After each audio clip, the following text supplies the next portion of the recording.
Herkese merhaba arkadaşlar, kanalımıza hoş geldiniz. Mert Ramazan Demir'in doktor abisi gündem oldu.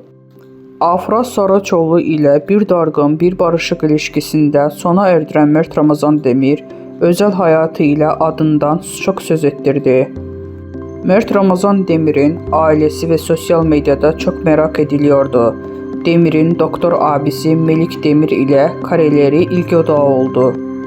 Afra Saraçoğlu ile yaşadığı çalkantılı aşkla gündemden düşmeyen Mert Ramazan Demir, özel hayatı kadar ailesi de merak konusu.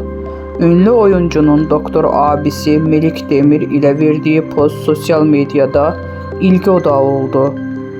Son olarak Yalı Çapkını dizisinden rol alan Mert Ramazan Demir, kendisi gibi oyuncu olan Afra Saraçoğlu ile yaşadığı inişikli çıkışlı ilişkileriyle sık sık gündeme geliyordu.